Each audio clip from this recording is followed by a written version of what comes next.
Habibi's welcome. Wow, that worked terribly. That worked so well. That was bad. Welcome to another Habibi Power Hour. I'm Siraj Hashmi. And I am Jay Kobbe, or Mujahed Kobbe. Welcome. Get settled in. We got a big show. We got a lot of stuff to cover, and throwing in some new stuff, and obviously playing on some of the old stuff. How are you doing, Habibi? You know, I am doing wonderful. You're drinking your what are you drinking tonight? I'm keeping it halal with apple juice. It's the Larnsey Straight Bourbon Whiskey apple juice. That is nice apple juice. This was recommended to me on Twitter. I forget who DM'd it, but I went ahead and got it. I'm going to be reviewing this later. I mean, I only do the review once I finish the bottle. Excellent. It doesn't take one drink. It takes the whole bottle for me to be able to review it. Beautiful. Beautiful. How's your week been, Habibi? A little crazy. I got a lot of stuff going on, a lot of projects. This Friday, a new episode of Hashing It Out with my buddy Jason Nichols. And we're talking about anti-Semitism coming from the Black community. So this is, it's a long episode. It's like over an hour. And we get into talking about Louis Farrakhan, Nation of Islam, all the recent incidents about of anti-Semitism coming from prominent Black figures like Ice Cube, Deshaun Jackson, Nick Cannon, and we get into the history of it. And it's a good episode, and I'm excited for it to come out, and hopefully people will learn something from it. Yeah, hopefully. No, it sounds like a really good one. Yeah, no, you can just say it's shit. It's that's okay. Important. No, that's important. Really, that being discussed, I feel like a lot of that is not discussed as much as it should be, to be honest. Absolutely, and that's actually one of the things we touch on is why it's not discussed that much, why it's ignored. So, I'm hoping that when the Habibis and non-Habibis alike watch it, we're able to learn something from it. So let's get right into it with our jihad on tap. We're talking about the news of the day. Busy day at that. First of all, I want to talk about this bombshell story from ESPN, titled "ESPN Investigation Finds Coaches at NBA China Academies Complained of Player Abuse and Lack of Schooling." And I'll just read a couple of graphs from it. Long before an October tweet in support of Hong Kong protesters spotlighted the NBA's complicated relationship with China, the league faced complaints from its own employees. Hold on, Habibi, you're sounding a little muffled. I think maybe you're connected with your AirPods instead of the mic, maybe. Am I really? Oh no! This is bad. Muffled. Let's check this real quick. This is a little haram. Well, hello guys. You got all of me right now. Let's see some questions coming up. Let's see what's going on. Well, turtleneck, how would you know how it tastes? Aren't you like 12?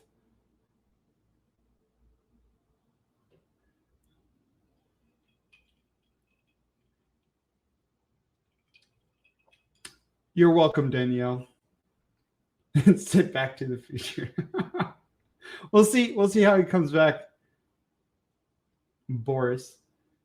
Fuzzy, I just want you to know that your mom loves you. She really does. I mean, it's half of the thing that we talk about after we make sweet, sweet love. Now, can you hear me? I can hear I can hear you typing. Little Jay takes over the world. I can only hope so. What's up, Mickey White? Jay, how many times do you think Z bends over for LeBron in a day? Honestly, I think that is one of what's going on with the NBA, especially LeBron and China and stuff. We're going to get more into it. It's mind-boggling to me. I just don't get it. They can be so hard on, racism in America, all this kind of stuff, and then they have nothing to say about what's going on in China. Zero. They can't even talk about it. It's it's funny to me.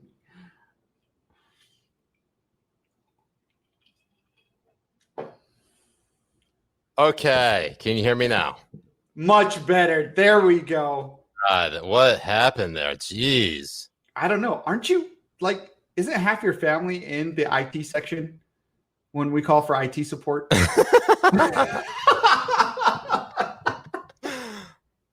You know, I'm sorry. I'm gonna blame this on my white side. Do it. Yes. Holy shit! Sorry about that, Habibis. You know, these things happen. It's like when Jay got kicked off twice in that one episode with Neville. Right. I mean, that's because I just forgot to pay my bill. So, what were you talking about with the Habibis while I was away fixing my shit? We were just talking about how big your dick is. Yeah, I saw it. It was like, 6.5 inches. It's 3 inches bigger than mine.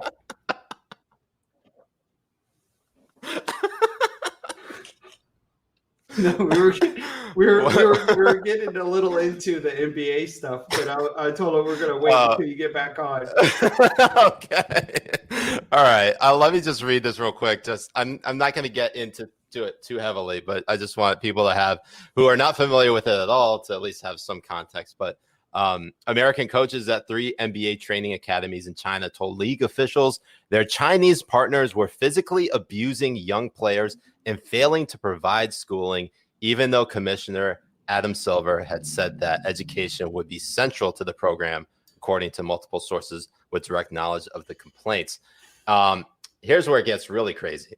The NBA ran into myriad problems by opening one of the academies in Xinjiang, a police state in Western China where more than 1 million Uyghur Muslims are now held in barbed wire camps. American coaches were frequently harassed and surveyed in Xinjiang, the sources said, and one American coach said he was detained 3 times without cause, and then he and others were unable to obtain housing because of their status as foreigners. And even one former league employee described the environment as, in Xinjiang of all places, as World War II Germany. That's a direct quote. Yeah, so it's absolutely insane. And first of all, they started this reporting after Daryl Morey's tweet about Hong Kong in October of last year. So they already started this investigation. Salute to ESPN for actually doing some goddamn reporting and not taking the side of China for one time. Or just saying fuck you to American senators asking these questions.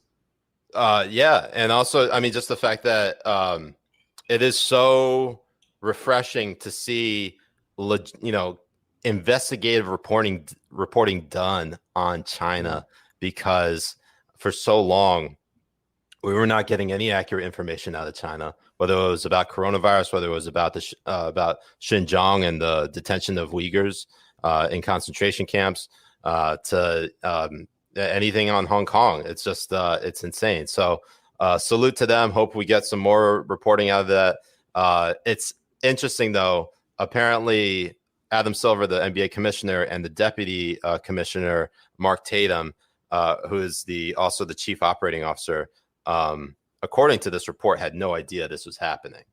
And they were like, these Chinese coaches were like beating the shit out of like 13, 14-year-old kids at these NBA academies. And they weren't actually getting any schooling. There were no classes. Right. And it's not just the Chinese trainers that were there. There were American, NBA employees that were there making complaints. So there's no way that they had no idea that this was happening. Yeah. Zero. This is resign. Like people need to resign over that. Yeah, I think another investigation needs to be done about what the NBA staff knew and when did they know it. Obviously, if you go through the report, one of the obviously the most revealing parts is that the NBA was trying to keep a very tight-lipped ship on this, and they sent out memos to staff saying, "Do not talk to ESPN about the story," and somehow that part leaked to ESPN, and it's in the report. So it's wild.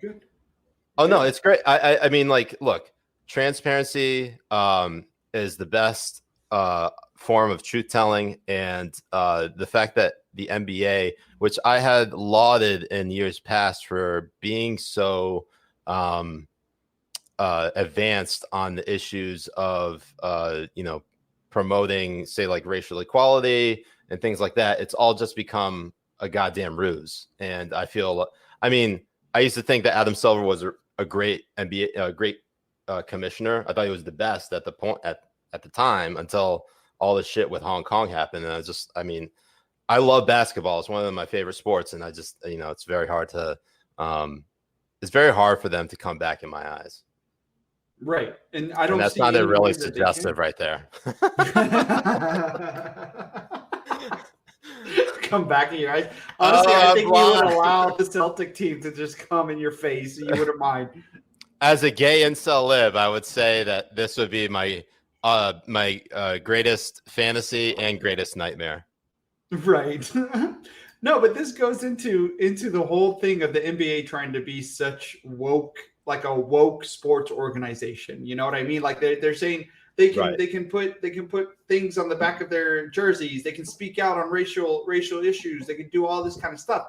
But they can't talk about the millions of Muslims being put to death labor camps right in their backyard, where they have these training facilities and stuff. And it's sick. It's really un-American. Like, look, you can come out and say, America's racist. You can do all that kind of stuff because it's fucking easy. It's not going to damage their wallets. It's not going to damage their money or any of these things. And the only person who is speaking out on this is Howley. He's the only one who's putting their feet to the fire. Nobody is doing it. ESPN came out with this story. Who else is doing it? Who else is doing stories and trying to put NBA on blast the way that they should be? Yeah. There's none. It's just Howley. And then when he comes out against it, they call him racist. And it's sick. It's sick. I was just going to point out one thing, because last week, and just because, one, we talked about Mark Cuban, essentially, I'm going to say 100%. He was essentially kowtowing to the Chinese Communist Party by highlighting, or at least deflecting from any criticism of the Chinese Communist Party, by talking about, like, we have work to do here. And it's just amazing seeing this report come out now. I bet he's not going to say shit about it. And another thing, and he also, he ended up as number one on the list last week, just because of his, his cowardice. And I, for anyone in the future who's going to speak out on human rights and doesn't acknowledge the NBA's own role in Xinjiang and whatever business dealings they have with the Chinese Communist Party, should be ashamed. And I just want to point out one thing, because it's important, and that is, the point went out of my head. God damn it.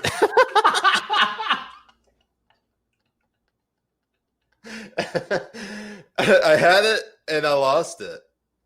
It's all good. It happens, Habibi. It happens. No, it was a good point, and then it just like it said Allahu Akbar in my brain.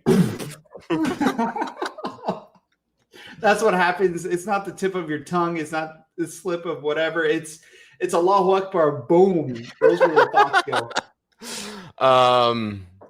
God damn it. Until it comes back to you, but I think it's a good segue to go on to the hearings, the tech hearings that were going on with Sundar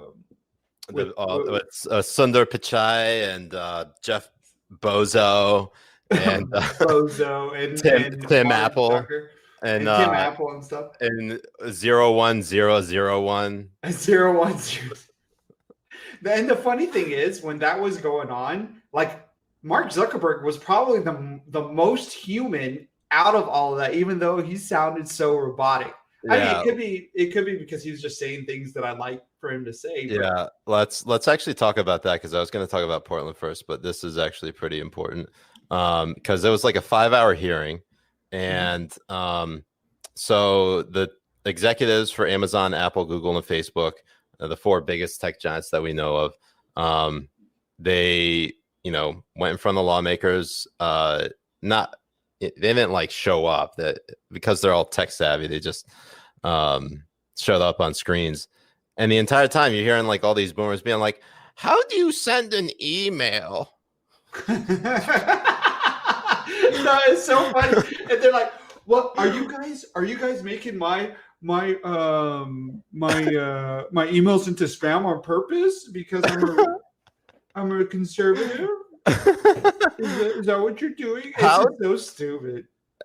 How do I unsubscribe from a chain mail? Yes.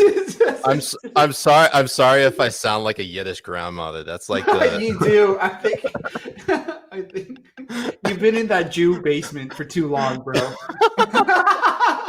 Here's your food. Actually, I have been able to do that impression pretty well since before I met my wife. So that's one of my favorite ones. Is like the you remember do you watch South? Yeah, of course. Okay, so there's Kyle's cousin Kyle, who has like glasses, and there's one episode where just like everything he says is so fucking funny because he says it in a whiny, nasally voice, like, "Oh, is that beef? Oh, I have a really big problem with beef. I have a twisting in my gastrointestinal lining, and beef really gives me gas." Gas. So like I learned how to do that voice, and then I just applied it to like old people. Right. So there you go. I actually really enjoy doing if I ever got the chance to do it more, I probably would take up impressions. But anyways, you should a little bit. You do a good job. Now do a Pakistani IT tech. Oh, Baisa, what are you doing? You're why Jay, I told you, motherfucker, don't you send this email. You piece of shit. Oh, shit, that's too good. Oh man. Yeah. So that's I mean, I could probably read this shit in a Pakistani accent for the for the rest of them. But I mean, I could if I really wanted to. For more than 5 hours, the 15 members of an antitrust panel in the House lobbed questions and repeatedly interrupted and talked over Jeff Bezos of Amazon, Tim Cook of Apple, Mark Zuckerberg of Facebook, and Sundar Pichai of Google. Sundar Pichai. That wasn't bad, right? That was okay. No, you did well. I think you would do your ancestors proud. Oh, thank you. You're welcome. So that's the brownest. That's the brownest part of me. Yeah. Do you speak Urdu or Hindi? I mean, toda sa. I can do very low Urdu. Jaldi karo. Jaldi karo. Ab kaise hai? La. No. Kuch khane hai? Kuch khana hai. Kuch khane hai? Kuch khana hai. Okay, so this tech hearing, some of the big takeaways from it. For one, Tim Apple, he praised the Chinese tech giant Huawei during the antitrust hearing, saying companies like Samsung, LG, Huawei, and Google have built successful businesses with different approaches. And for those who are not familiar, Huawei, it's obviously a huge 5G network provider. It was banned in the UK. It has not been allowed into the United States because of national security concerns, because they are working in cahoots with the Chinese Communist Party. It's like, what is it? ZTE? ZTE is another one like that. Right. Alibaba, and I guess the NBA. Yeah. So 100%. Essentially. So there was that. And then another bit, you sent this to me and I think you retweeted it. And this was a tweet from Jack Nisus. Is it Nikus? No. I don't. Don't even ask me to try to pronounce names, bro. Here, I can actually pull it up right here. Give me 1 second. I will pull it up because this is some good. No, I don't want to pull that up. Holy shit, that's for later. Bro, the tentacle porn is not for Habibi Power Hour. I mean, it is, but we got to ease into it. We got to see what these people are into. Yeah, hold on 1 second. I'm pulling it up right now. Sharing me screen right now. And all right, can you see that? Yes. Can you read his name? Can you see that? What does that say? Is that Jack Nickass?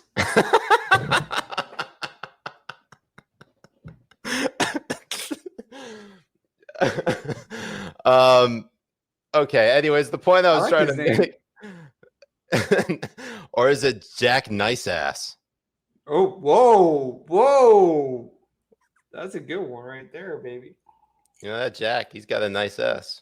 Yeah, he does. I would die if his last name was me off. Right. No, but this is what I'm talking about here is like how Zuckerberg sounds more human than the other two fucking I'll read it. Suckers. So the CEOs of Apple, Google, Facebook, and Amazon were just asked if they believe China steals technology from U.S. firms. Tim Cook says, we haven't experienced it. Sundar Pichai, neither have we. Zuckerberg, yes, absolutely. Bezos, I've read that. I feel like Bezos comes in and be like, oh, yes, I've heard of that. Just to be like, not the only asshole, like after hearing that, being like, oh, now that I know this information, am I going to just like sit on my hands?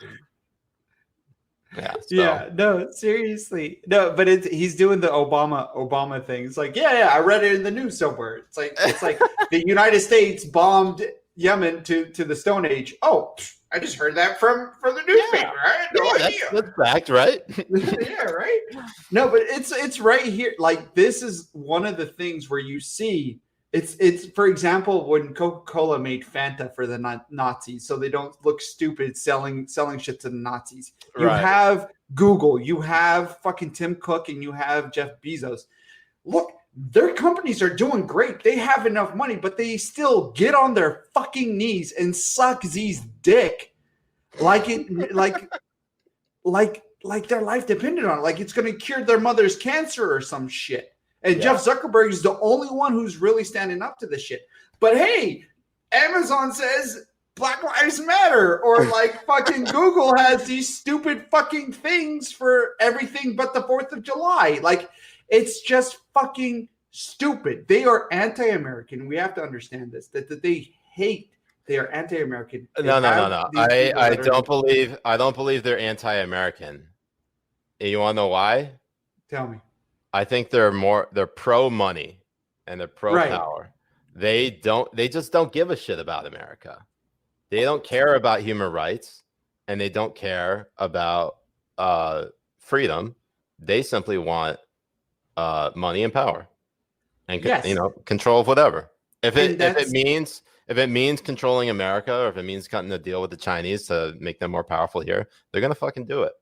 Right. And it just means that they're anti all these things, because like they're anti-freedom, because if they weren't, they would talk out against China actively blocking shit on Google, blocking shit on Amazon, blocking shit on whoever the fuck was the other one.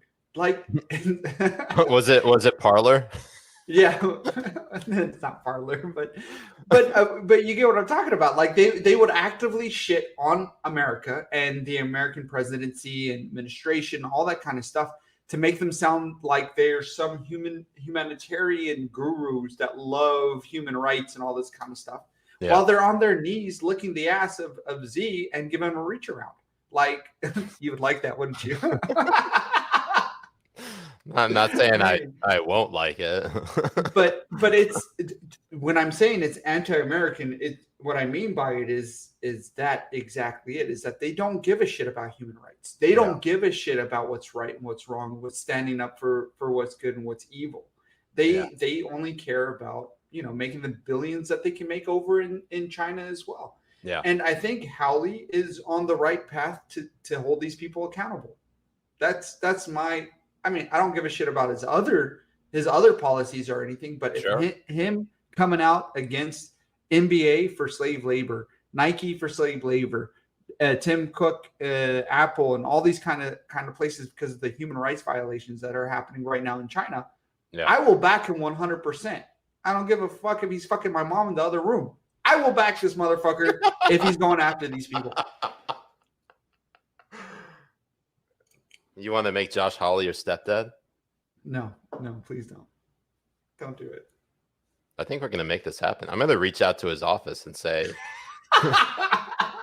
Senator Hawley, here's the keys to Jay's mom's home. To her bedroom. I want you to have sex with her. Oh, fuck. Oh, my God. Okay, so I'm seeing some stuff in the comments, and I think that we need to address this, okay? So just real quick, just because there was not Habibi of the Hour. Yes, back to the Habibi Power Hour. So I don't know if Midnight Mitch / Prison Mitch, but it looks like, is that him? That looks like it's him. Not Prison Mitch, Habibi of the Week runner-up. Okay, so I wanna just get to this real quick because this is something that has been bothering me. It's been bothering you, and I feel like it's really just been bothering me. And it's culminated to the point where Fuzzy posts something like this. Mitch's swamp people are now running false negative ads against me. They are also childishly calling me despicable and mentally ill. Okay. It's genius. It's fucking genius. So we have that we got to address, and I just want to say, Prison Mitch, you're not Habibi of the Week. You're Habibi for life. So if you need the distinct honor of Habibi of the Week, I will give it to you, but you're Habibi for life. So 100%. So 100%. Yeah. So anyways, back to the program of our Jihad on Tap, because we're never going to finish this in an hour and a half. No, it's not happening. From the technical difficulties to the heartwarming things to Prison Mitch for being Habibi of the Hour. It's so bad. And I think someone actually contributed to the super chat, but I didn't see it because of the technical you're fine. Okay. That guy is he's actually my little half brother. So it's okay. Okay. All yeah, right. he's a little troll on here. All right, just so, making sure, Okay. All right, cool. So quick Portland update, because apparently Portland is now, I want to either say that the federal government's backing down, or they just came to an agreement. Here's what happened, essentially. Drink 100%. Drink. For days, as fireworks and tear gas erupted in the streets of Portland, Oregon during the deployment of federal tactical teams cracking down on raucous demonstrations, President Trump campaigned against protesters he described as quote unquote sick and deranged anarchists and agitators, who he said had threatened to leave Portland burned and beaten to the ground. This is from the New York Times. On Wednesday, the Oregon's governor, Kate Brown, announced that they came to an agreement with Vice President Mike Pence and other senior administration officials to withdraw federal tactical teams from Portland. And these federal law enforcement agents guarding the federal courthouse in downtown Portland would begin withdrawing as early as Thursday. And federal officials confirmed the agreement. I don't know if that's going to stop the unrest. We'll see what happens. But I remember seeing a few tweets that being like, if you want the unrest to stop, President Trump needs to resign. Like, that's what's going to do it. Trump resigns and no one's going to riot anymore. Like, get the fuck out of here. Right. It's more like a threat, anyways. Like when they frame it that way, it's like a threat. There was articles in the Atlantic and the Washington Post, and it's like, hey, if you want these to stop, then Trump resigns. Don't vote for him and all that kind of stuff. But to get back to Portland and the way she framed it, like the violence started when the feds got there, is complete horseshit. It's bullshit. It's 100% essentially bullshit. 100% essentially khara on her face bullshit. It is haram. It's a haram. It's 100% haram to lie the way she does, and it's a failure on her and on Ted Wheeler. It's disgusting. It really, really is that they want to blame everything and anything other than them allowing Antifa to run wild in fucking Portland. It's not only here that this has happened. They've controlled cross sections. They've harassed different Portland people that have been just, going through their daily fucking lives. A lot of people don't like to go to downtown Portland because of it. Yeah. And this is and they want to blame the federal government for not allowing them to burn down a federal building. Get the fuck out of here and suck my dick. Every time. It's just, I love how that's where I get to. Like, I just get to there. It's like,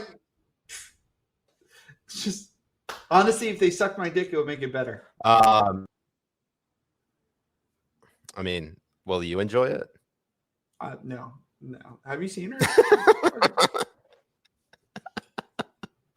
Not a model. I mean, like, the whole thing with Portland is just like they tried to, like, this entire time they tried to make something out of nothing, and the media just went along with it, saying, oh, these are peaceful protesters, burning down a federal courthouse. And then they bring Attorney General William Barr to the House Judiciary Committee to testify. Like, why are you, like, kidnapping all of these people in unmarked vans? Like, mark those vans, people. Mark those. Like, why are you kidnapping? It's just released the next day. Yeah, no, I mean, like, criticize, like, the police tactics in terms of, how they arrest people. That's fine. But it's just like the whole characterization of it is just so over the top about how everything is a kidnapping. Like, kidnappings are illegal. Arresting someone under suspicion with probable cause that that person committed a crime is not. Like, yeah, it's totally valid. Yeah, do I have to, like, find the specific U.S. section code, the specific law in which it says that in which to say that there's, arresting someone is not illegal? Like, am I getting brainworms? I think I'm getting brainworms. I mean, the way that the news portrays these events, I think we all are. I mean, it's totally fucking insane that they expect us to just sit here, know exactly what's going on there, and watch them fucking lie about it. Right. I mean, you had Ali from MSNBC standing in front of a fucking burning building saying, like, look, this is all peaceful. This is all, like, great. Like, everybody, this is so, like, heartwarming and rainbows and all this kind of shit. And there's a building behind him being burned to the fucking ground. And all of these people who are talking about, like, it's only property, it's only this and all this kind of stuff. When it came out that Minneapolis, that there was a charred body found in one of the buildings, who reported on it? Right. Was there any segment on it or anything? No, you have fucking Jack Taper, like, whining and crying about Jim Jordan, talking about how in the same hearing, talking about how all of them were trying to portray this as a peaceful protest, which is fucking true. It's 100% true. There's no way, essentially, that you can debate or actually have an argument against the fact that the media, the mainstream media, especially CNN and New York Times and all this kind of trying to portray these people as peaceful protests. Yeah. They come out and say it's been mostly peaceful. It's been mostly all this kind of stuff. And then we got Thomas chiming in and saying the stormtroopers. Yeah, we forgot about that part. You got like Nancy Pelosi saying that these feds are stormtroopers, not realizing like these are federal law enforcement officials. They're not like I don't understand how they're trying. I mean, okay, look, I understand why they're doing it. Okay. It's all political. It's all a game. They're trying to characterize like this presidency is equivalent to Nazi Germany, and it's a fascist state. And like every time they use that comparison, the shit loses its meaning. Like people are going to think that, you know, something like Nazi Germany happens everywhere, which it doesn't. Yeah. It just like it diminishes. First of all, it's an insult to the people who actually lived under that horrific and brutal regime, who went to those concentration camps, those work camps, and those death camps, have family members die or were, descendants from victims of the Holocaust. Like that shit, we're only a generation or two removed. That we're characterizing Americans who are just doing as stormtroopers is fucking crazy. It is, and just the constant comparisons to Nazism, it's diminishing the value of what that actually means. And there will be a time where, Holocaust denial is a real thing. And I feel like this is a way to normalize Holocaust denial, thinking, maybe it won't happen today, but if people start learning about the Holocaust and then trying to make comparisons between, what's happening here in the United States and what happened in Nazi Germany in the 1930s and 40s, that's not going to, people won't learn from that. They'll never say never again. And Sarah Jacobs comes and chimes in. Thank you, Sarah. They cheapen the Uyghur situation as well. I think that's their aim in part. And that very well could be. Right. The fact is that they're doing it to, cast aspersions and deflect from what's happening in Xinjiang. No, and you're completely right on that kind of stuff. I mean, we were promised like gays in camps. We were promised women in red robes, that they would lose all their rights, that millions of people are going to die from net neutrality, that all of this fucking like insane over the top shit was going to happen, and none of it came to fruition. Yeah, none of it happened. All they come up with is that there are kids in cages that are the same cages when Obama was president for 8 years. Whoa! Oh my God, you guys are. And then they don't want to say anything about what's happening in with the Uyghur Muslims. Instead, whenever anyone brings up the Chinese virus, they are the first ones to jump in and try to defend China. Yeah, the first ones. It's despicable. It is. And then the other thing that happened in the hearing was how they were trying to jump on par afterwards with their interviews with MSNBC or CNN, with the fucking journalist just nodding along, saying like, yeah. Like he was being sexist for trying to talk over all the women senators. The congresswoman. Yeah, that's all. It's all crazy. But anyways, real quick, Janice. That's a fine sweatshirt, Siraj. This came in the mail this past week. Part of our line of merch that will be dropping soon. Once we get everything live, we'll send you Habibi's a link, and even we'll do some rollout. We're figuring everything out, but Jay was the one who sent me this shit, so appreciate you, Jay. I love you, Habibi. Love you, Habibi. All right, let's.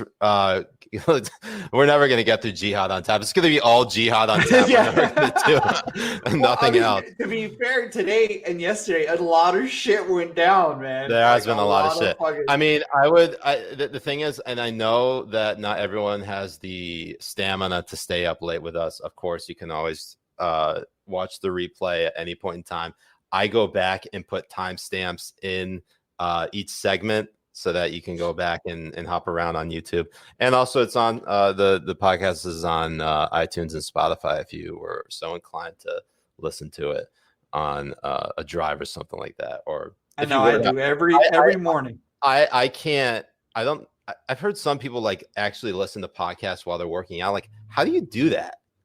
I have no idea. I can't. I tried doing that on with Joe Rogan because he said that he does it, and it helps him get through like a jog or whatever. But I can't do it. Carlos Siraj's sweater says HB for huge balls. I love how it's with his kid and fucking Snoop while he's talking about it's not balls. Even his kid. He's not even a dad. For all we know, that's a random ass kid. Oh shit. Brother. Oh shit. All right. All right. Billy Finn chiming in. Thank you, Billy. Let's just reclaim our time from China. Oh shit. You know, like every time he said something, like they ask him a question, it's like, "What's your name?" "My name is Bill." I reclaim my fucking time. It's like, why the fuck are we having this hearing? I don't understand. Like they did it for like fucking timestamp shit, and then to go on CNN and fucking have journalists suck their fucking dick while they pretend like they're some fucking heroes or some shit. Fuck it. We're gonna get into that a little bit more. How journalists are like just these pawns for political purposes, and they willingly like, oh, I don't mind. Let me be your bitch. It's like, have some self-respect or something, man. Like shit.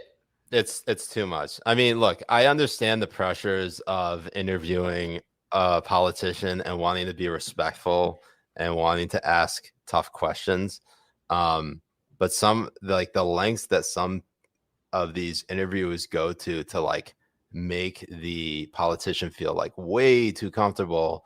I mean, like that's why journalism is dying. Like it's no longer about holding the people in power to account or like speaking truth to power. It's all about like, I need this interview, and I will like, get on my knees for whatever reason. I'll bend over. Like that is just like the nature of the beast. Like I mean, like I have not had the opportunity to interview like any huge names. Like the biggest name I got was Jeff Sessions. And the reason why I was able to secure him for an interview on my podcast on Hashing It Out before the Alabama Senate primary runoff was because I did a report on his opponent, Tommy Tuberville, and it didn't paint Tuberville in a very positive light. So when I got Sessions, I was just like, all right, well, answer. I'll have him ask. I'll ask him a few questions that are like, just like generic shit. And I had little softballs here and there. But then, answer questions on policy, stuff like that. And then I just like, boom, blindsided him with like, hey, you called a black professor some criminal. What was that about? And the dude had no answer. Like that was the type of shit where I was like, man, Siraj, you really fucking got him. Like, yeah, no, that's the way you do it. Let's go. Right. And that's a good example of it too. Like you want to hold them accountable for these things. You want to see them stumble and like come to some generic talking point over shit that has nothing to do with the question you asked. Yeah. It was the same thing with the BBC reporter with the consulate for the UK. Yeah, the Chinese ambassador to the UK. Right. I mean, it's the same thing. That's the way you want to do it. And then you have people on CNN with I can't say her name. I cannot say her name for the life of me. It was one of the congresswomen on it. I was trying to say her name earlier, but I don't want to fuck it up. No. To be considered racist. I called her like Punjali Julie or some shit. But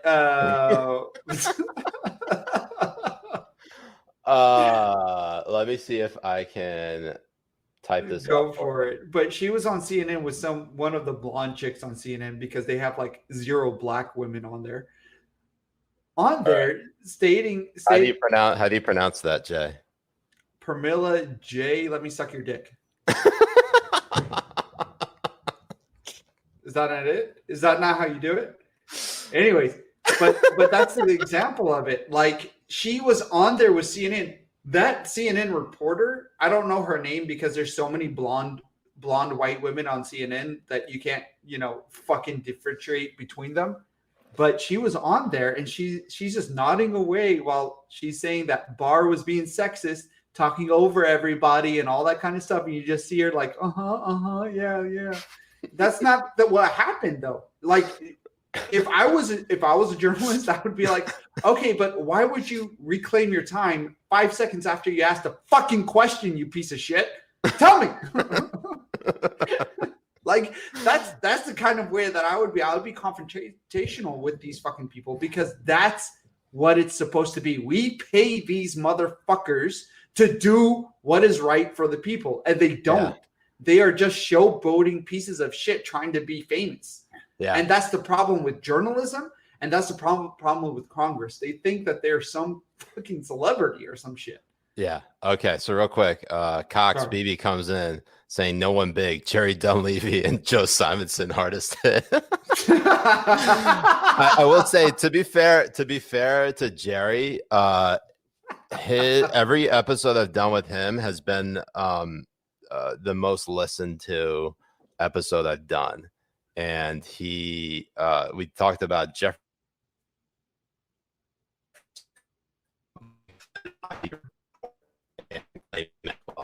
And he's all info on that. You want to start that over? You were breaking. Yeah, you broke up too. I don't even know what's going on. We got like a bunch of technical difficulties tonight. Right? I don't know what's happening.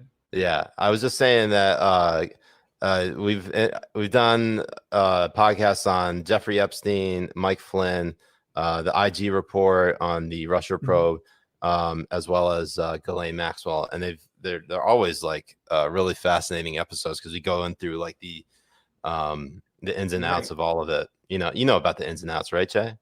Oh, of your mom. But no, what's really good about it, it's very informative, and you guys both really hit on some really good points, but then you go into it a little bit deeper. Yeah. So anyways, let's try to wrap up this jihad on tap so I can go get earned. Jesus Christ. Holy all right. Shit. Let's just try to skim through some of it because we don't have to spend a whole lot of time talking about it. But essentially 100%. The Pentagon moved forward on President Trump's plan to withdraw nearly 12,000 troops from Germany. And that's attracted a lot of bipartisan opposition and roiled key allies who see this as a blow to NATO and a concession to Russian President Vladimir Putin. And they're going to basically move all of these troops to different parts of the world. Some will come back here to the U.S. And Trump defended the decision by saying that it was because Berlin was not spending the NATO target of 2% of its GDP on defense. And he was alleging that Germany was taking advantage of the U.S. I'm sure Fuzzy feels a certain way about that because he is a German. Actually, he's not. I don't actually know if he's German. I've never met him. I just know he's a Bayern Munich fan. Right. No, he is. He's a diehard Bayern Munich fan. He loves those Nazis over there. But to tell you to be I'm on the point of withdraw those troops. If they're not paying their fair share, then do it. I mean, they want to talk about like allies and they want to be all this and blah blah blah and NATO and Russia and all this kind of shit. They were saying nothing about paying Iran billions of dollars. They were saying nothing about like Russia helping the Taliban when Obama was president. They only care about that shit now. And NATO, the UN, all these international organizations, I think, are a waste of fucking money and a waste of time. There have been 10 genocides since I was born. 10. And they've done shit about them. Where at least 250 to a million people have been killed over it. And they've done nothing. Yeah. Why are we paying these people millions of dollars? For what reason? If these genocides are happening already, if we have millions of people in concentration camps right now today, what's the point of it? What's the point of NATO? Right. What's the point of the UN?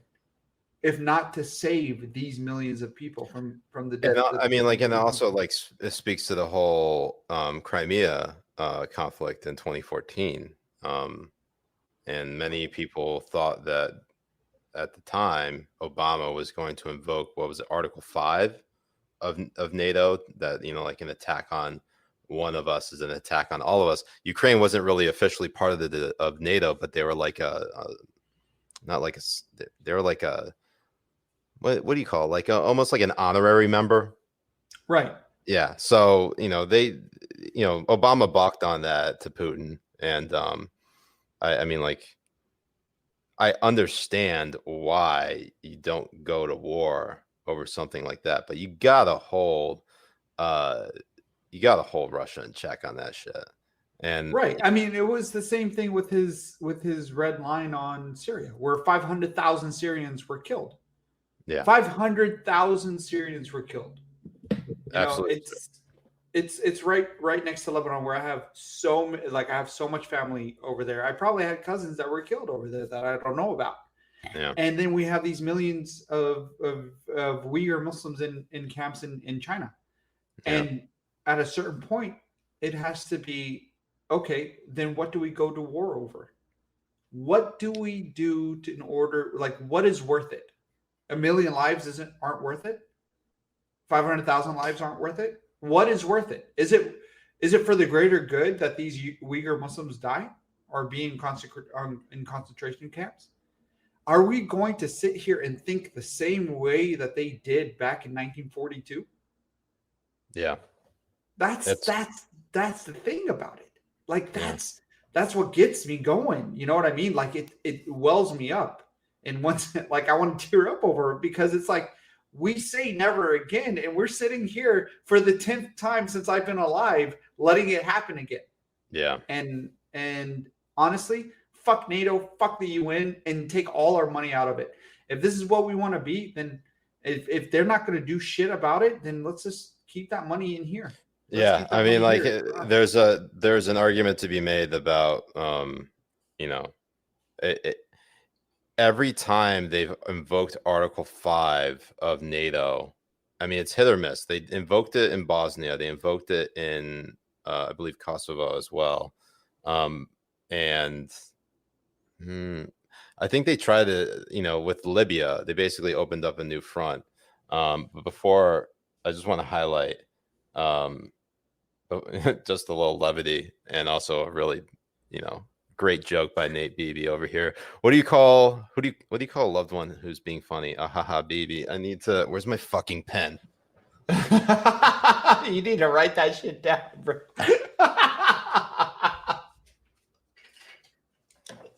Jesus Christ, Nate. God damn it. I'm putting them on the fucking list. See that, Nate? Your name on the list. Let's do this. Let's go. Okay, who else chimed in here? Oh, thank you, Mary, chiming in with the super sticker. We can't see it on. I know we can see it on YouTube, but we can't see it on StreamYard, which is the app we're using. But thank you, Mary. I love you, Mom. Love you too, Ma. Brother from another mother. Okay, real quick.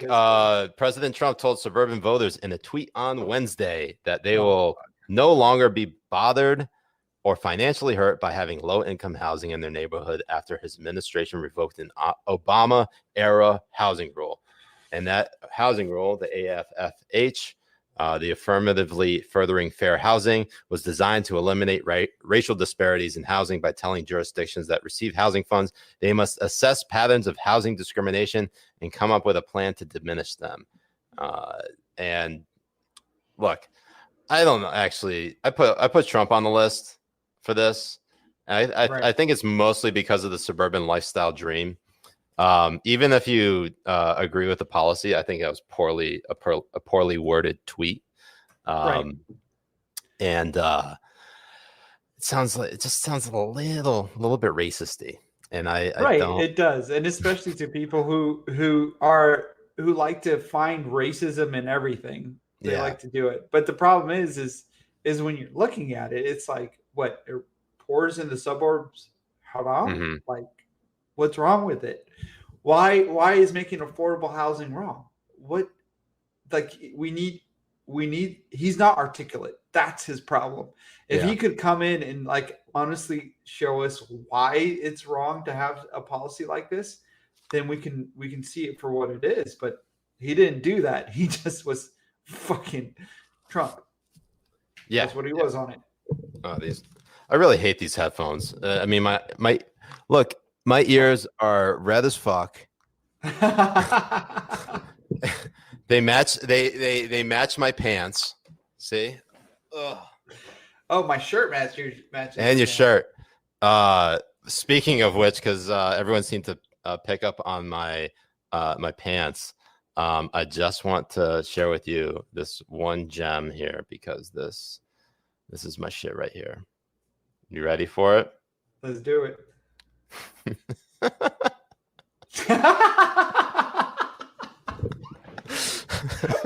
What is this?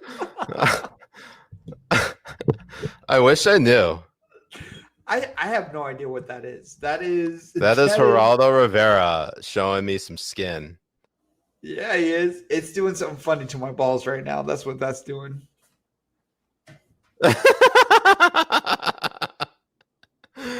Oh my god. Okay, I'm just gonna leave that up for now. Bring that up there. Like, I can't even bend that way.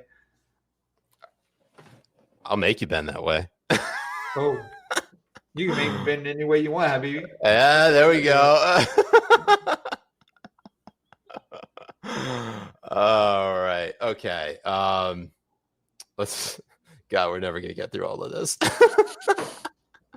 Okay. So of course, President Trump calls all the poors living in the burbs haram. Wait, what is your mom saying here? Pretending he didn't say he would throw me in another room. With Senator Howley. I forget my mom watches this with us. Mom, I'm sorry. I don't know. But yeah, I mean, if he goes after the NBA, just make sure get in a nice room. I don't know. Like, I'm sorry.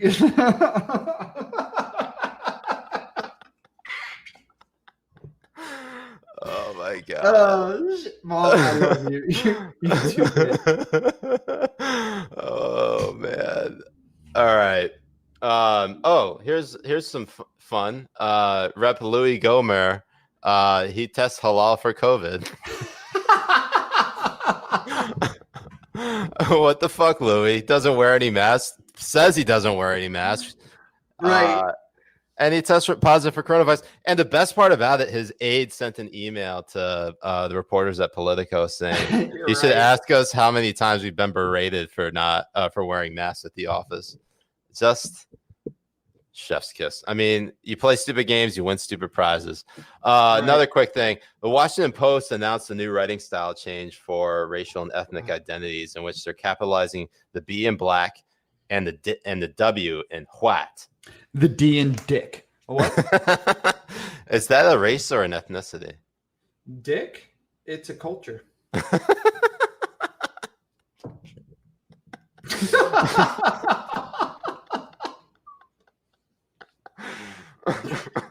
Oh man. No, I was pretty worked up on this thing as well, because I did a pretty good, not to, suck my own dick, but I did a pretty good tweet on it about that's cultural appropriation. Right. on I wonder how Martin Luther King would see this, where he was trying to come out and say, like, race has nothing to fucking do with anything. It really doesn't. You being black or brown or white doesn't identify who you are as a person and as an individual. But by them doing this, they want to make it like white is just specifically for American culture, white people and stuff. I mean, Irish are different. Now, Middle Eastern Arabs are considered white. We're fucking different. Like, what are you going to tell me that all black people in Africa are exactly the same? There are nations in Africa that are black Muslim or black Catholic that are completely different, or black Jewish that are so different from one another that it is so insulting that we're going to group them all as the same thing because they're just black. Yeah, it is racist to the highest order. And the comedian Ryan, who came up with woke racist buddies, that's what it is. Yeah, Ryan Long and Danny Polishchuk. So they were my Habibis of the week, and that's why Prison Mitch and Fuzzy were so pissed off, because they came up with that really good video. And it was really good, and that's exactly like what we need to be talking about. Honestly, is that the right racism, the righteous racism, and that's what Washington Post is doing, and it's sickening that they are trying to mainstream it. Yeah, Billy Finn, thank you, chiming in here. People can't simultaneously claim that poverty is the main cause of crime and that low-income housing has no externalities for its surroundings. And he has a follow-up here. That said, Trump worded it in a way that was tinged with classism and possibly racism. Yeah, that's all I was basically arguing, is that, I mean, agree or disagree, the way he rolled that out was pretty bad, pretty stupid. Right. Anyways, Michelle Obama had her first episode of her podcast come out, and she had her husband on as her first guest. I didn't listen to it. Jay, did you? Yeah, and I know you read her listened book too. Yeah, 100%. Of course. Yeah. Well, I read her book front to back. I injected that shit into my veins. It made me anti-racist and anti-sexist all at the same time. Yeah, so she's just another person to start a podcast in the middle of a pandemic. And there you go. Some people were making the case that she sounds like she's running for office, possibly. I will say Obama's birthday is coming up on August 4th. I actually think, because Biden is going to announce who is his running mate. Everyone's talking about Kamala Harris, Susan Rice. I think it's going to be Michelle Obama as a birthday gift to Barack, to just get her out of the house and off of his hands. Right. And so Obama can finally go fuck that flight attendant.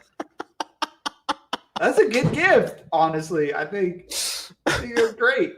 Biden thinking about his best friend that way. That's true. I mean, that's a true wingman move right there. 100%. Essentially. Real quick before I go get Ern, House Speaker Nancy Pelosi today endorsed Rashida Tlaib as well as Ilhan Omar in their primary fights. The reason why that's a big move is because obviously they've been warring with each other, and lastly, because Rashida Tlaib won her primary, and it was John Conyers' district. John Conyers, who had to resign because of a sexual harassment complaint in his office. This happened during the Me Too reckoning, the reckoning that Papa John was promising. And Brenda Jones, who is Rashida Tlaib's opponent, she ran again. She ran for that open seat along with Rashida Tlaib. It was a very crowded primary. Now it's just one-on-one, and that is a largely black district. And Rashida Tlaib basically won just because it was so crowded. So, look, there's a good chance that Tlaib could be a one-term congresswoman, which is crazy to think about. Because someone with that much power getting that much power that quickly, being a one-term congressman or congresswoman, that's bad. That is. Hold on one second. Let me get my other headphones because my AirPod died. Hold on. Oh, your AirPods died? Okay. So while there's that, let's go ahead and hear from some Habibis, and then I'm gonna go get the loaf Habibi earn. While Jay gets his other not earn time. Hearing from Habibis. Let's go. Habibis, chime in.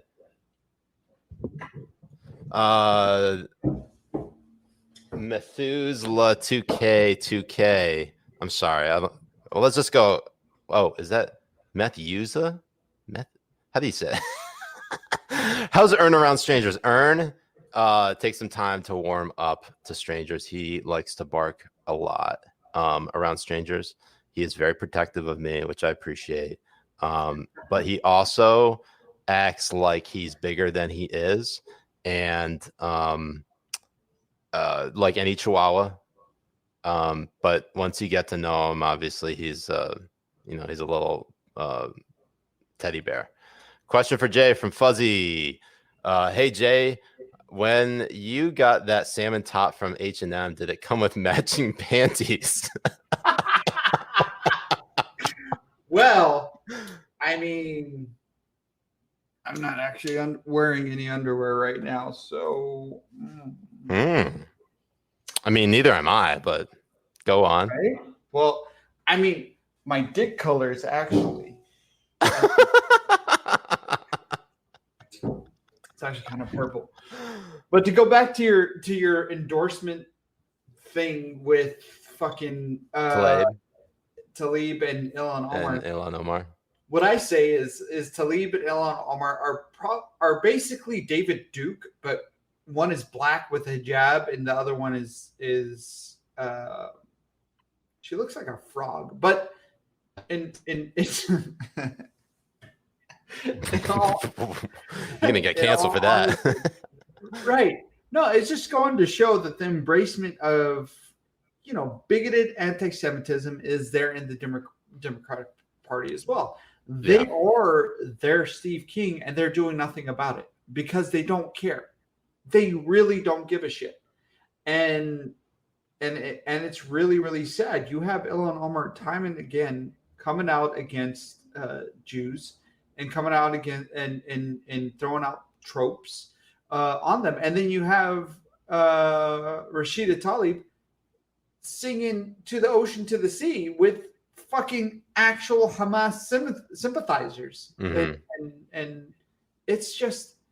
It's sickening. That's what it is. Yeah. And it's fucking sad. Billy chiming in here. Wait, Siraj, what are you talking about? One-term rep. She's murdering her opponent. I mean, look, you can't really trust polling data ahead of a congressional primary. That's so unreliable. I'm just saying that given what happened in the primary last time, she didn't win by that much. And it was a very crowded field. It's one-on-one. So, anyways. With that being said, I'm going to go get Earn because he's had enough rest, and we are about 69 minutes into the Habibi Power Hour.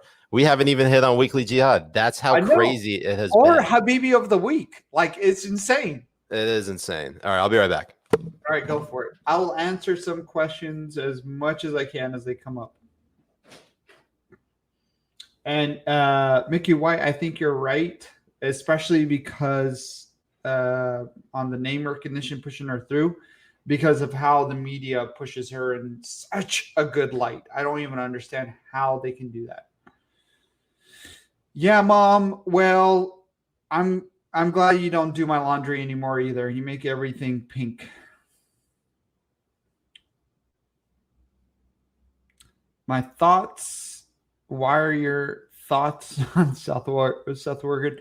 Janet, my thoughts on Seth Rogen are I think he's very misinformed, and he's just getting on the cool bandwagon of shitting on Israel. That's what it is. They think that shitting on Israel is the way to go when they have no idea what Palestinians are going through their own government. I honestly believe, I mean, I get a lot of shit for it. I know I'm wearing this, but this has nothing to do with that. What I believe is in that area, honestly, if it all became one state, Israel and their democratic freedom policies ruled over that area, a Palestinian life would go into a new era. They would see what freedom truly is, and they can't have that under Hamas and the Palestinian Authority.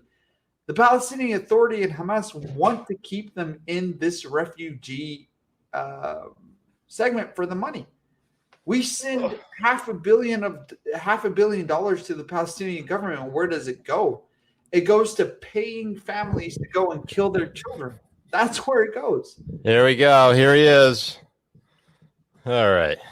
Hey, Aaron. Sorry, you came in when I was doing a pretty good rant on Israel and Palestine. What did you say? No, somebody was talking about Seth Rogen's comment. Oh, yeah. And Steve, you're welcome. And I was just talking about how Rogan was very misinformed and how if the Palestinians were able to live under an Israeli ruling government and stuff, they will understand what freedom truly is, because they're not getting that from Hamas or the Palestinian Authority.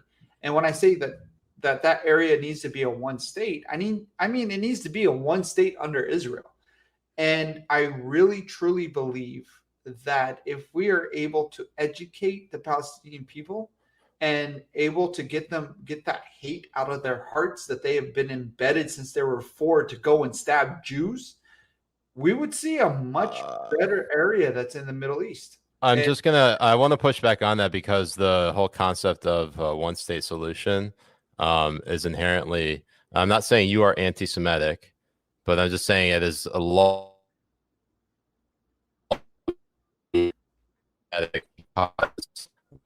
There are far more Palestinians and Arabs. You were breaking up. Cutting out? Yeah. Oh, okay. All right. So let me just say that again. The concept of a one-state solution is considered anti-Semitic because what it does, first of all, there are far more Arab Israelis and Palestinians who are not Jewish than there are Israeli Jews. And that is essentially considered anti-Semitic because essentially 100% anti-Semitic because the numbers, the demographics would shift tremendously to the point where it's no longer considered a Jewish state. So we run into that argument, that dichotomy of, do you want it to be a Jewish state or do you want it to be a democracy? Like, if you want it to be a true democracy, you make it a one-state solution, but it's no longer a Jewish state. And the whole concept of Israel is to establish a Jewish state, because they don't, other than Israel, they don't have anything else. And that is true, and I get your point on that, and I think it's important to keep it that way. But even in the Jewish state of Israel, you have Arabs being able to be part of their own parliament. You have people in governmental power as Arab Israelis and all that kind of stuff as well.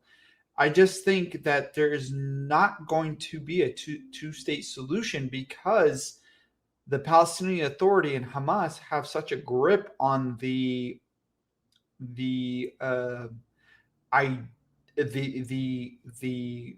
education and the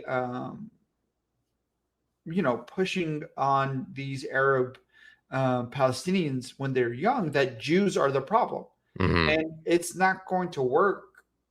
Because unfortunately, I don't know if a one-state or two-state solution is going to fix that. I don't know what would, but all I know is that if we were able to have Palestinians live under a Israeli government, the way that Israel is set up, they would be able to live a better life. Because right now they're living in a way that when they're 4 years old, they're told that the best way to interact with a Jew is to stab him in the back. And it's terrible. Do interactions like that, live interactions when they're 4, stabbing Jewish like stuffed animals and stuff, and it's just really, really sick. Yeah, I mean, we could talk about this all night because we really could. But let's get back our weekly jihad. So here's the biggest thing that's happening right now. Apparently, the left thinks kidnappings are halal, or they're haram, but they're using the term as if it's halal. And the reason why I say that is because everything that's happening with people being arrested is now considered a kidnapping. In New York, just this past like 24 hours ago, an 18-year-old girl, 18-year-old trans woman, Nikki Stone, was taken into custody in Manhattan on Tuesday evening by NYPD's warrant squad. She was basically, what's the word I'm looking for? Surrounded by unmarked cars and police officers. Look, all right, it's not a kidnapping, but it was, I will say it is shady as fuck to use that much force for an 18-year-old trans woman and then have it only end up with her getting a fine for destruction of property, police property. Right. It's definitely, it's way over the top. No, it is. And the reaction obviously is crazy, but like, I think, like they're both, you can look at both sides of the argument and be like, okay, it's not kidnapping, but why the fuck are they using that much force? I think that's a legitimate critique you could probably make. Am I wrong? Right.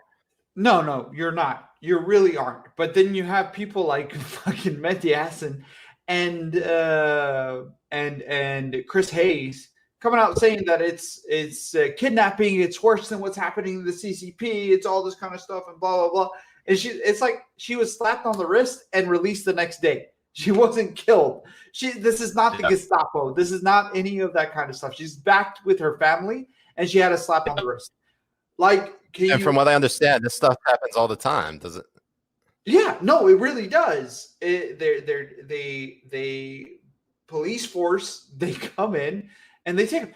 And I'm not even saying that that's like, and that's like not. Obviously, I'm not saying that that's right or I agree with that, but like, I think that they are making now I guess them noticing now, it could be a story in and of itself. Like, what, you only started caring about this like now? What happened all those other times when this shit happened? Right, and not only that, this is a policy within New York City. And New York Police Department, and Mehdi wanted to be like, "Oh, this is Trump's America." It's like, bitch, that's not Trump's America. Like, I mean, like it is Trump's America, but like this operates under the jurisdiction of the state and city law enforcement. Yoho and fucking Blasio. Like that's who these are under. These are the people that can change it. And then you want to come and say that this is Trump's doing? Yeah, Trump had nothing to do with this shit. It's sickening. It's not just sickening. It's just they play on the stupidity of their fucking audience that retweets their shit, and they love it. They think they're some celebrity because they get 1 million retweets on Twitter. And it's like in the real world, nobody gives a fuck who the fuck you are. No one gives a shit. No one gives a shit. So, anyways, moving on real quick. So. You heard of this professor, Mike Adams, this University of North Carolina, Wilmington professor? Yes. So he died in his home. I guess they're still investigating what actually happened. But he was set to retire on August 1st after he was slammed by the university for quote unquote vile and hateful language. And I feel like, I mean, like all of this stuff, I feel like I don't know. I never knew this person. But like the way he was like characterized by the media over his death, and I made this critique earlier this week, like it would have been better if Mike Adams joined ISIS, because he would have gotten a better obituary out of it than what fucking BuzzFeed and NBC News published about him. Like the one thing that you're known for is sending off like these racist and hateful tweets, like, and for all we know, this guy could just be a Twitter troll. We have no idea. I mean, I shit post all the time. If my tweets were, I know you do. I mean, like, have people, if people, like if Jay, if you died today, astaghfirullah, God forbid, that happens.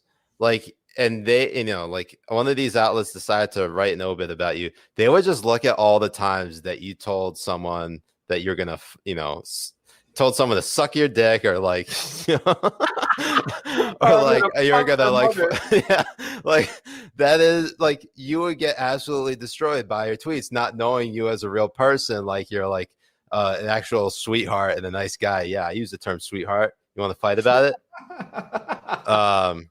So like it's just like Twitter is not real life, but the way that like all these outlets are portraying is like this guy actually believes all the shit he posted. Like Twitter's largely performative, and it really just seems that everybody fell for it. I mean, Ernie's the real deal. I mean, when he gets on, look at him. I know. Look at that. Look at that guy. Damn. What a boy. That is. Oh yeah. Love those ears. Yeah. Oh, he loves that. That's majestic right there. That's the king of everything. That is the king. But I think it was ruled a suicide. Did they roll a suicide? I think either way, it's a really sad story, and it's. But moving on, because this is something that caused a bit of a kerfuffle, and that was this doctor, huh? I said Kofefi. Kofefi.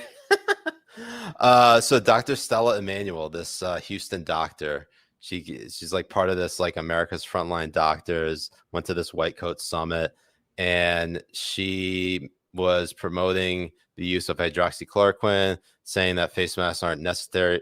They are not necessary to stop transmission of coronavirus. Of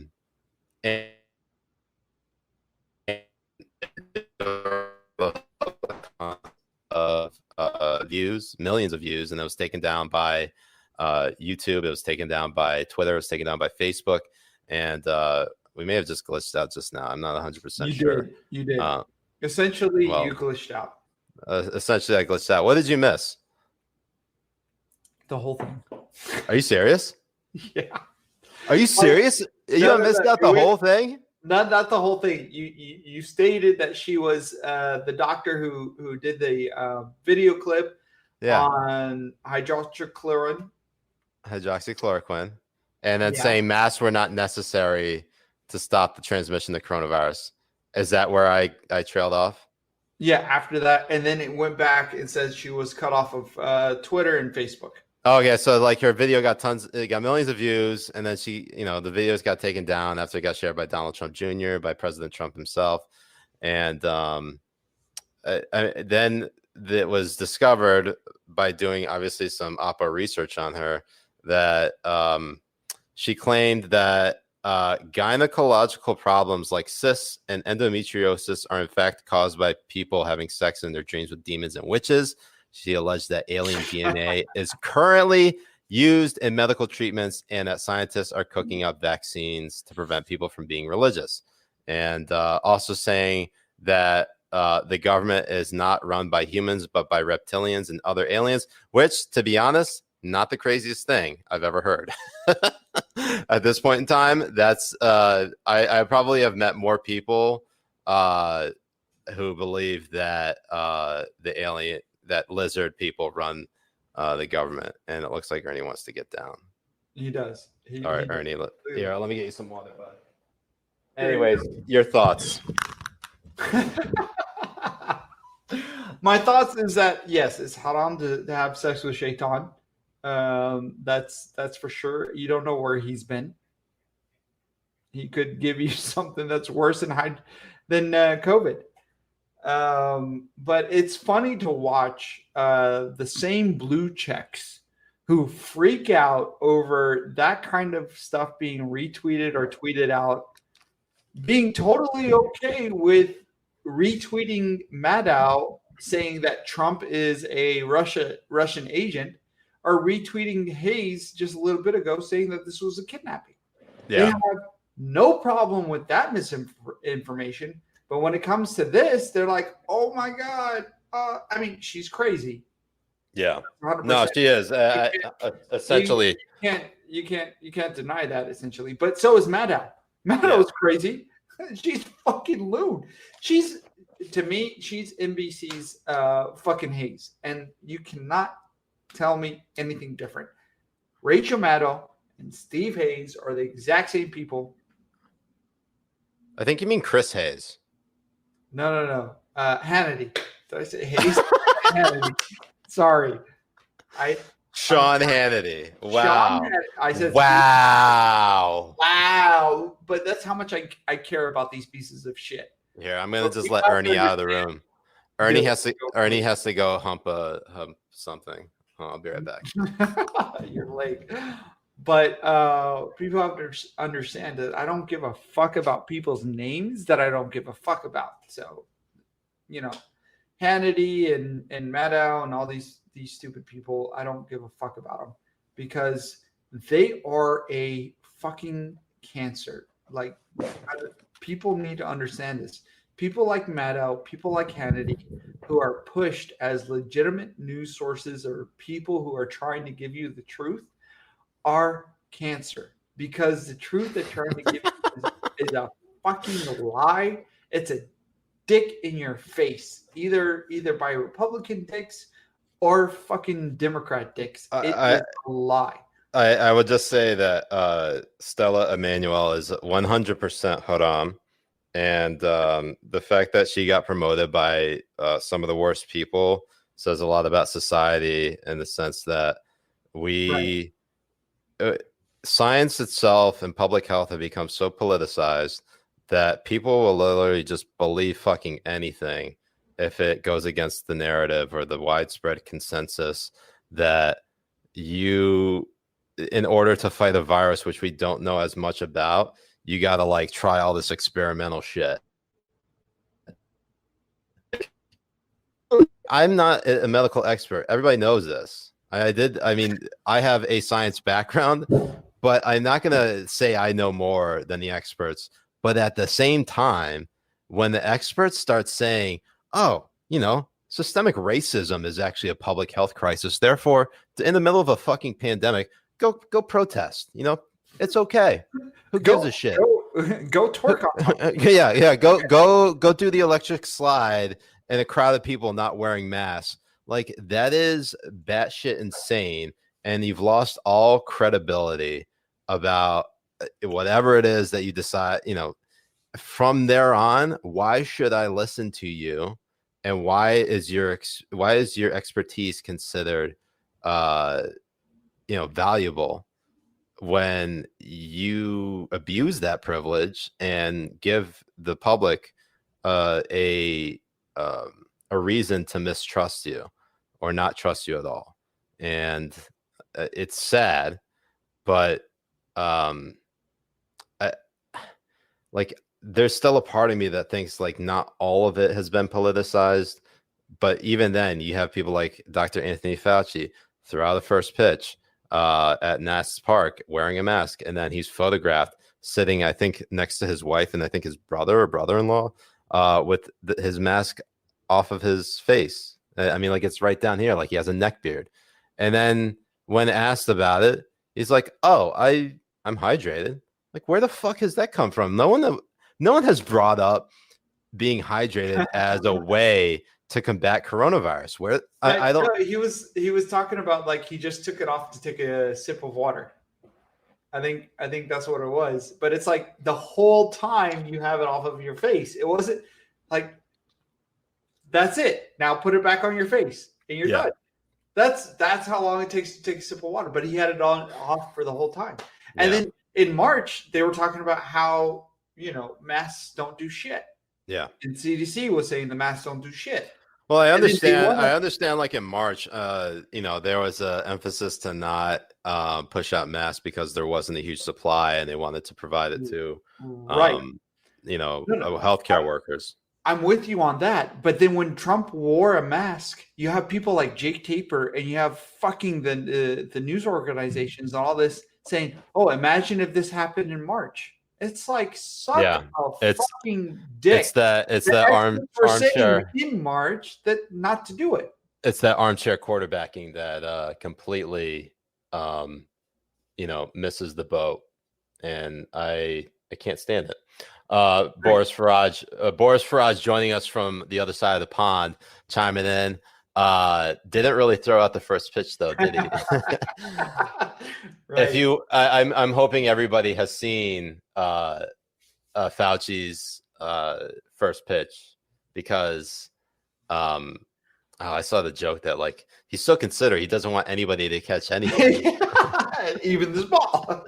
It's so bad. In any event, let's see what else we got. Fuck, so much stuff.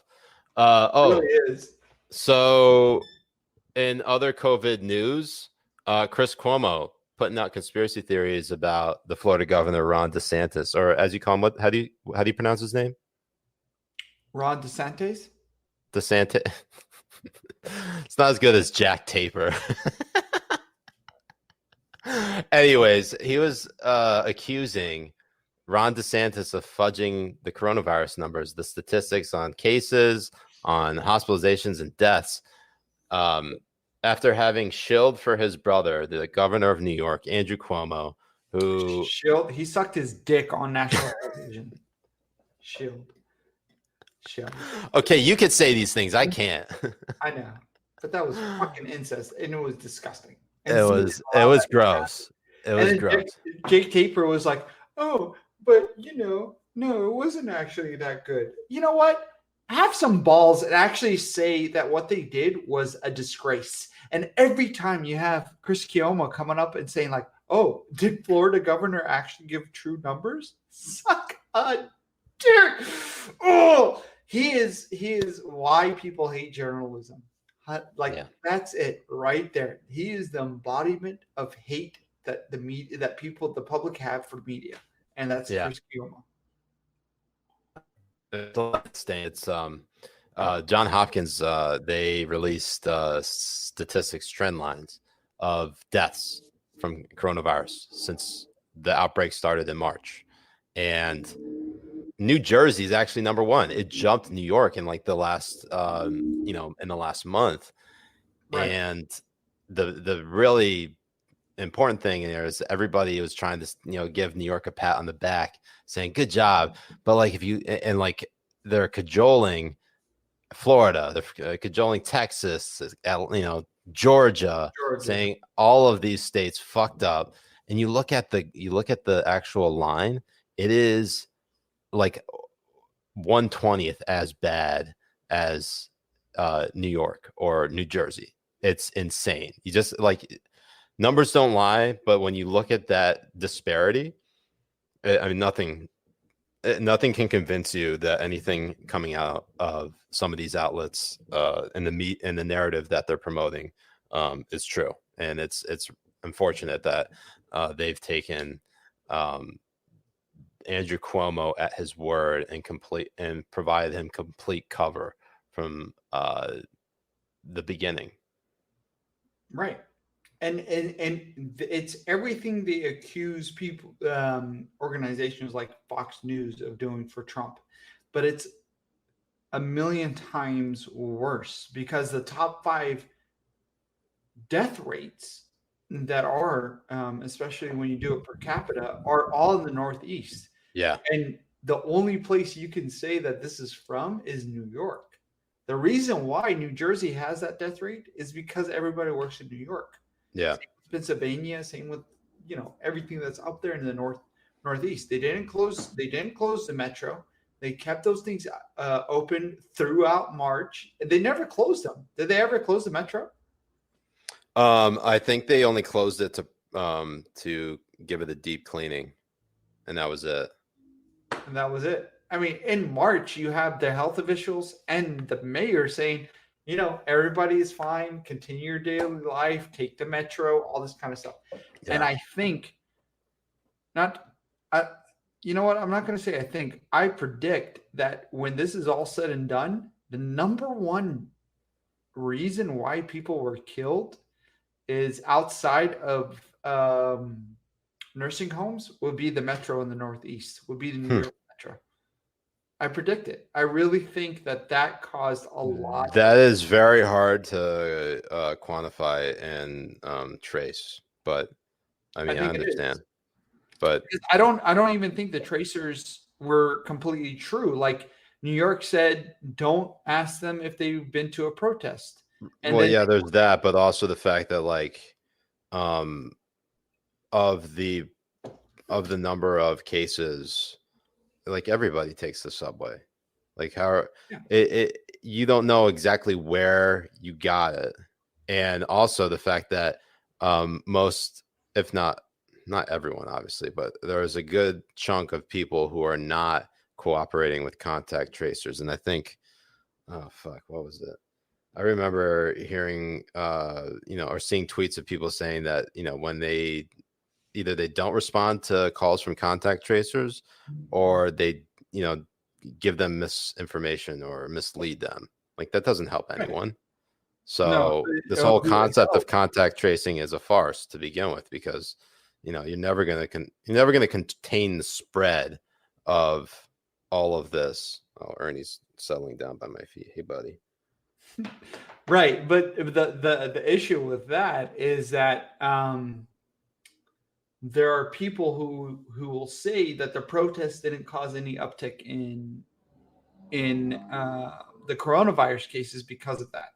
Mm-hmm. They will use the contact tracing as a legitimate source of information to actually state that protests didn't cause any uptick. And we all know that that's just completely anti-science and bullshit.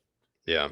It's just, and this is where the whole public health debate about like politicization of science and politicization of public health is that they will, there are many people on the left and some on the right. I would say that on both sides, you will see efforts being made to use science for their own gain or for their own political gain. And it's sick. So like when it comes to abortion, like the left, people who are pro-choice or let's say pro-abortion, just if you want, whatever you want to call it, they will completely ignore whatever science there is about like developmental biology. Right. But at the same time, like when it comes to things like whether it be climate change or something like that, I feel like there's been, up until recently, I'd say there has been an effort on the right to sort of ignore some of the science there. But I've seen more and more people on the right start to acknowledge that climate change is real. It's all about how you approach it and how you solve it. And it's come to the point where like I see more conservatives saying, yes, climate change is a problem, but let's not pour like $93 trillion through the Green New Deal to get it fixed. Like the Green New Deal is just massive expansion of government to the point where like they're implementing Medicare for all.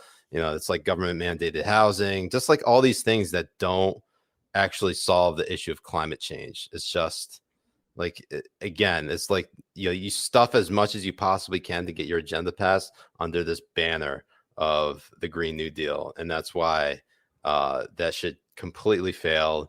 I think every Democrat in the Senate voted against it, or no, they didn't vote against it. What was it? I think no Democrat voted in favor of it. Either they all abstained. Yeah, exactly. It's just so that they wouldn't be held to account for that. But that's another form of anti-science right there. Like as you were discussing it, that's another form of anti-science. Like there's nothing that's going to solve climate change if you're against nuclear power, which causes no carbon dioxide into the atmosphere, for example. Yeah. I'm trying to remember, is the Green New Deal was trying to get rid of nuclear power, weren't they? Yeah, they're saying no new nuclear power plants. You can't build any of it. It's not good enough. You have to do everything solar, and to build those solar batteries, you have to produce CO2 to actually do it. And it's actually in order to power a city like Los Angeles with wind and fucking solar, it will take more carbon dioxide to build those those windmills and those solar panels than it would to build a nuclear power plant. And then it goes into the anti-science of biological women and biological males, and trying to hold doctors into a point where you have to treat them to what they identify as. So if a trans woman who is biologically male goes to the doctor, they need to be treated as a woman. But that's anti-science, because there are certain diseases and certain treatments and certain things that go to males with their DNA and biology, then it goes to females. And they won't acknowledge that fact. And when people like J.K. Rowling and you know, the medical side of things, biologists and scientists, and people like Eric Weinstein and stuff like that would come up and bring those issues up, they're considered anti-trans, and they're considered like people who want trans people to not exist. But that's not true. That's not what they're trying to say. That's not their debate. You're putting that on there.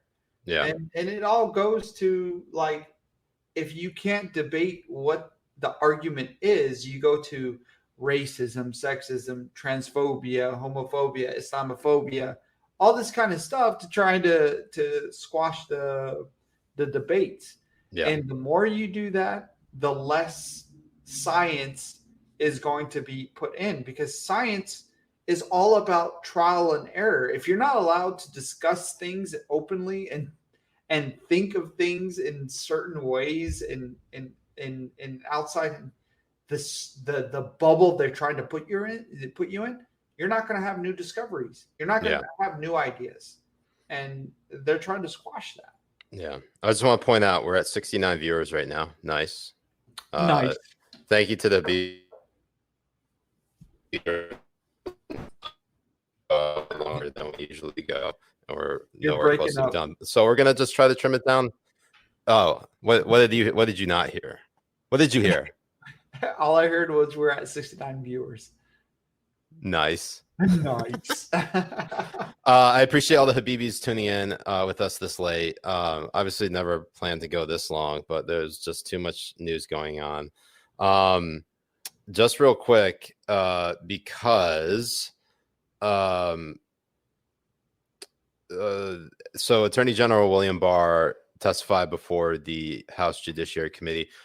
First of all, the whole thing was a joke. I didn't actually watch the whole thing. But you could just catch a few clips here and there. And one of the things that just makes it so stupid, I want to try to play this clip right here, because this is the hearing in a nutshell. Let me just take off this banner here. All right. Truths and the falsehoods, and hold him accountable. What does holding him accountable look like, though? Are there any actual consequences? We have many options for consequences. What I want people to know is we actually have to hold him accountable to the American people. You saw his affect yesterday. He was disrespectful, spoke over top of every one of us. In particular, he spoke over women. He was flanked by at least 10 staffers, not a person of color among them. And he couldn't identify that we have systemic racism in this country. Maybe that's because he's living in a bubble. I just have to tell you, it was so disrespectful. The way he approached Congress, the way he approached our committee, his willingness to say one thing and in a single statement flip his own answer. He did that with me. When I said, do you believe it's ever appropriate to use pepper balls against protesters? He said, no. And then he wanted to flip back, and he said, well, wait a second. Well, rioters, yes. He could not keep a straight answer. That was Congresswoman Madeline Dean. And the reason why I highlight that is because every single person in that hearing, particularly Democrats, and it was everyone, used it as a platform to pontificate and make a speech about whatever the fuck they wanted. And it was just a garbled mess. And that whole bit about, oh, he was speaking over every member of Congress, particularly women, and he was he was flanked by at least 10 staffers. No one was a person of color. It's just, I mean, like, it's amazing how they're playing the victim. These are members of fucking Congress. Members of Congress. These are some of the most privileged people in the world right now. They live in the most privileged nation in the world, and they are making at least $170,000 a year. It is for doing nothing. For doing fucking nothing. Fucking absurd. I mean, I don't want to spend too much time on this because it was just it was just a joke of a hearing, and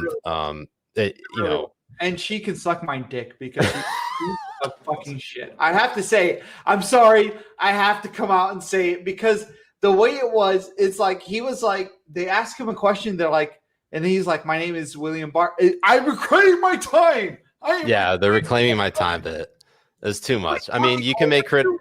You didn't even let him speak. You certainly can. I mean, like the stuff about systemic racism. Yeah, fine. Concede. I think a lot of people can concede that there is systemic racism in certain parts of the country. Maybe it's not in every part of the country. Maybe it's not part of your experience.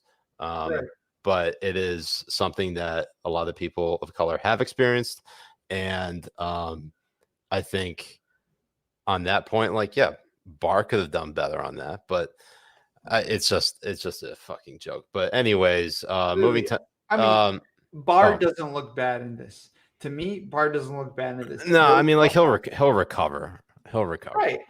He looked great. To me, he looked great in it. He looked like he was there. He was making fun. He was. I mean, the one bit that really was really stupid was Chairman Jerry Nadler attempting to dunk on saying that he had talked about the 2020 campaign with President Trump, trying to make it like it was like a more corrupt thing than it was. Like he's the head of the Justice Department. It's part of the cabinet. It's an election year. And Barr's like, yeah, of course it came up. Like, but I'm not going to get into like the actual discussion. And Nadler's tweet was just like, see, they talked about the campaign. Like, this is the most corrupt government ever. Like, you're reaching really far for that one. It's just not only that, the last AG said he was the fucking wingman of the president. So suck a dick. Yeah. So anyways, real quick. So Tom Cotton and Nikole Hannah-Jones of 1619 Project were getting into a beef about Cotton's comments about slavery, saying it was a necessary evil. Like, I mean, he was quoting what the founding fathers were saying. And just to, I mean, like the biggest takeaway from that is that Nikole Hannah-Jones, the director of the 1619 Project, said in a tweet this week that she had always argued that the 1619 Project wasn't a history, that it was a work of journalism. And to which I say, which I think everybody says, well, then why the fuck was it trying to be taught in school curricula as part of history? It just doesn't make any sense. And whether you agree or disagree with however Tom Cotton phrased his comments about a necessary evil, which weren't his original words, by the way, but probably could have been executed in a better way. Well, I have to push back on it because the way he framed it was he said the sayings of the founding fathers. So he's putting it in the words of the founding fathers and then to the words of Abraham Lincoln and eradicating it. And it's funny to me that people still see Jones as a legitimate spokesperson of race issues and that the 1619 Project is a legitimate, way to view the United States and its upbringing and what it was founded on. and that's an important distinction, because she was talking about, like, she wanted to say the memory of it and how people thought about it and blah, nothing to do with history on it. And yeah, it's sad that we're actually teaching this shit in school. well, they haven't yet, but I mean, I think you can make I don't think Tom Cotton had to like go into that, necessary evil by critique in his critique of the 1619 project, but maybe it's just a bunch of people who were, they found that particular word, they thought those words were his originally and not of the founders, and they seized upon it and they pounced on them, just like everything else. Real quick, I don't know if we could go past 2 hours. That's going to be too much. I'm starting to fade. It's been a long day, but I really want to talk about this Biden VP announcement, because he said that in the first week of August he's going to announce who his VP pick is.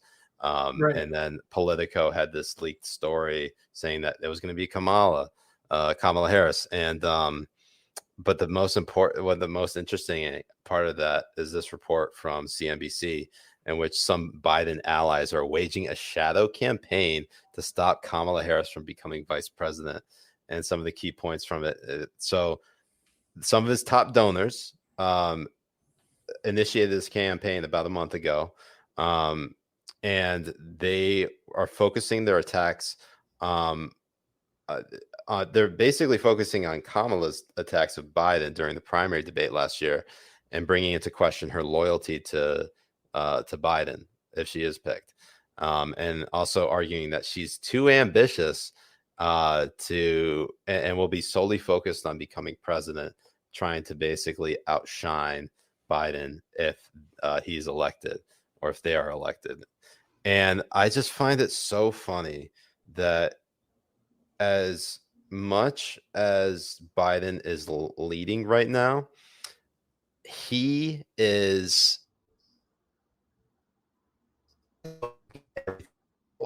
to ruin this. He's just I don't know if he timed out, but like, they're doing everything possible to ruin this. Right. Right.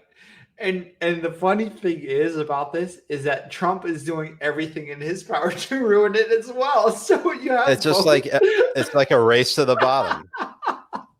That's exactly what it is. It's so hard. I mean, all Trump had to do is be, like, just hound the fact that nobody's interviewing Joe Biden. Hound it. Yeah. Put it through. There's no real press conference. There's no this. Just to hound that. That's all you have to do. But he's off in the weeds himself. Yeah. And that's the funny thing is, that's the funny part about this, is that we have 70-something people running for president that are going to probably fucking die in the next 4 years. I'm sorry to say it, but that's probably what's going to happen. You're just going to have them fucking croak. And it's, at this point, who would you have as president? Fucking Mike Pence or Kamala Harris? That's what it is in the next 4 years. That's what you're voting for. I got 2 words for you. The Earn. Oh, yes. Hell yeah. I think Ernie and Siraj VP, America will be back on track. Hell yeah. That's the thing. Sharia. Sharia. Caliphate. Okay. In your face. I just want to say, because today, we only got a few more minutes until July 29th becomes July 30th. And I just want to highlight this one story, and that is about George R.R. Martin saying that if The Winds of Winter isn't out by July 29th, fans can imprison him. To which I say, lock that motherfucker up. Dude, where does he live? Because I think it's already past the 29th, wherever he is.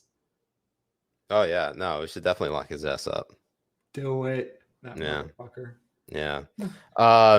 I think we'll start to wind down. There are a couple other stories. Taylor Swift put out a new album. I only wanted to talk about her to say how much I hate her.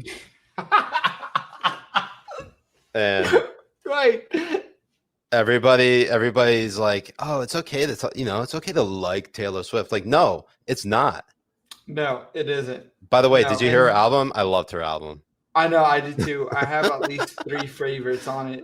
Like, what was that one? Like, Was it Juliet? Shake It Off, I believe. Shake It Off? I don't know.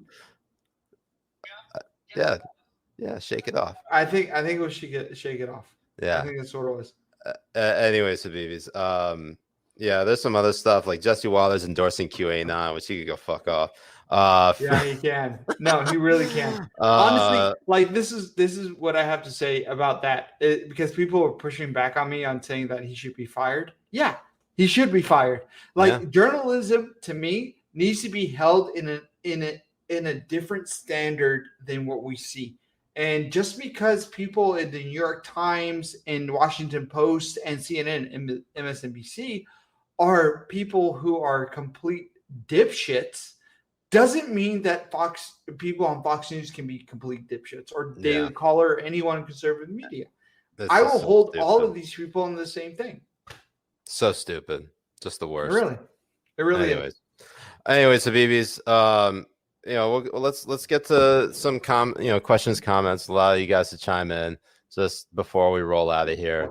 But I will say one thing. After this. One new segment we want to just bring in. Halal and Haram. Jay, what was the most halal part of the show, or the most halal part of the week? And what was the most haram? Well, to me, the most haram was the NBA story that came out on how they were completely, in the know of what was going on in China and not giving a shit about it, while all saying that America is a piece of shit and allowing people to shit on police, allowing them to shit on America and all that kind of stuff. I'd say the most haram thing of this week was me not nominating or awarding Prison Mitch, Midnight Mitch. And the most halal this week, you getting me this hoodie. Yeah, you look good in that hoodie, to be honest. And honestly, the most halal thing that's going to be coming up this month is us putting out the shop. That's what's going to be. It's going to be great. I can't wait. So, Habibi Gun asks, Siraj, who's your favorite rapper? My all-time favorite rapper is Nas, purely because of his early work. Illmatic, It Was Written, Lost Tapes. Those are like three of the best albums I've ever listened to. And I really, it's tough to say nowadays who's the best. I really like the work of Run the Jewels. I like the work of Ghostface Killah. And unfortunately, my internet provider is fucking with me so hard right now. I can't go through a full episode without breaking up. So I apologize to all the Habibis out there. Steve R asks, can the Habibi Times do a 6969 project? If you remove the ones from the 1619 project, it's the 69 project. Right. No, that's totally true. And Steve R, how long is your mom available? Because we'll have that project going. Oh man, I think I got something stuck in my eye too. Oh my god. Oh, Billy Finn chiming in with $6.96 because he couldn't do 69 again. That was way too much fun. Says no, all of you go watch. There's nobody. She's not here. I don't think the person he was flirting with and trying to throw his wallet at is here this time. Yeah. Wow, Carlos chiming in. I go take a shit and y'all still on. Yeah, we are. Yeah, right. I'm surprised you didn't bring us with you into the toilet. Right. Fuzzy. Question for Siraj. I'm dying to know how long it takes you to make the weekly promo videos for HPH. They are priceless. It takes about like half an hour, 45 minutes. Just at this point, I have a nice template. And so I just find the right footage and it's put that in there. Just put that in there. And then I'll find a bit from the previous week's Habibi Power Hour to get things going. But I'm good cotton. Habibi Gun's favorite So Habibi Gun's favorite rapper is Future. I like Future. He's not bad. I like trap. I'm not like in love with trap. I don't know any rappers other than Biggie and Tupac. Nice. Yeah.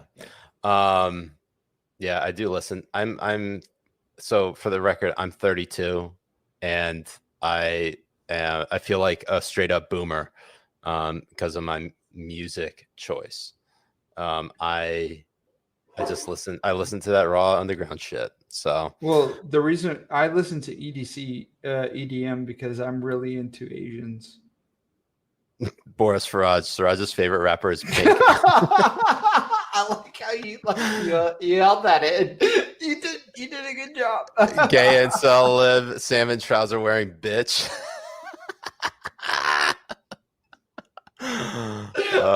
Billy Finn, favorite rapper is Muhammad. Beautiful. Man, that guy be spitting fucking poetry. There was a whole book. It's called the Quran. Al-Quran. Al-Hadith. Al-Hadith. The Quran is a whole rap poetry from Muhammad. Yeah. Anyways, Habibis, wow, it's been 2 hours. We're gonna take it out of here because this has been way too long. And next time I hope to have these technical difficulties. This is my J moment. Yeah, right. For when I was kicked off. Yeah, that was beautiful. Anyways, Habibis, y'all been great. Thank you for joining us for another Habibi Power Hour. Actually, this is like a double up Habibi Power Hour. Double up. We got some great guests coming up in the month of August. Really excited for y'all to join us. Yeah, we're booking guests now. It's gonna be lit. Absolutely, absolutely lit. I'm on a raging jihad on that. It's gonna be so good. I can't wait for y'all to join us.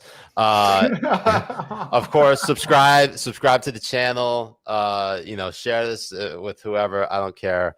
Ernie's currently sleeping right now. I don't want to disturb him. Right, and merch is coming. Be on the look. These y'all been great. We love y'all. And have a good night. Peace. Habibis. Assalamu alaikum wa rahmatullahi wa barakatuh. Allah Hafiz. Allah Akbar.